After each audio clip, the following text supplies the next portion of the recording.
From the New York Herald. The Louisville Journal, an impotent one-horse Kentucky concern conducted by a walking whiskey bottle, says that one of our correspondents deprived it of its maps and dispatches from Sherman's army. The Journal is unable to pay even wages to its correspondents and relies upon us for its news.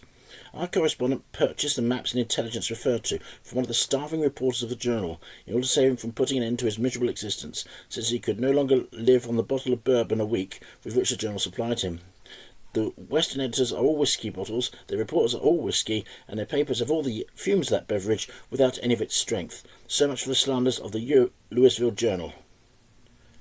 Louisville Journal responds. This paragraph is the one to which, without having seen it, we referred yesterday in our notice of W.F.G. Shanks, a war correspondent for the New York Herald. That paper says that its correspondents purchased from ours the map and the intelligence referred to. This is the map and the rebel newspapers mentioned to us yesterday. This is all based on unmitigated falsehood. The map was given to the Herald's correspondent upon a condition which he scandalously violated, and he feloniously broke the seals of the papers and stole their contents for the use of his thieving employers. The employers and the employed, instead of throwing a stone at us, ought to be packing the article in state prison. It is not supposable that any paper on earth could have sought to gain from a dispute with the New York Herald. The editor of that concern is so low down that 50 milestones around his neck, waist, arms and legs couldn't sink him lower. Notoriously, he has been oftener kicked and horsewhipped than any other man in the United States.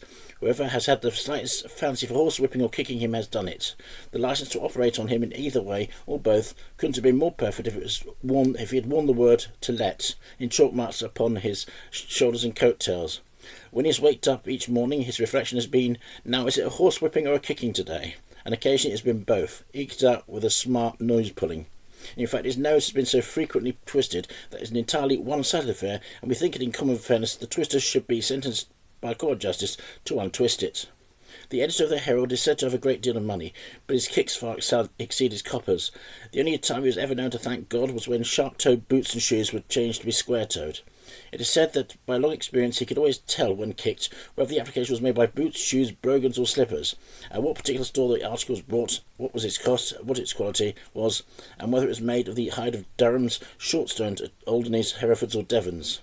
When cattle were killed, it was a frequent undertaking that while the fat was to be tried on the fire, the leather was to be tried on the editor of the Herald.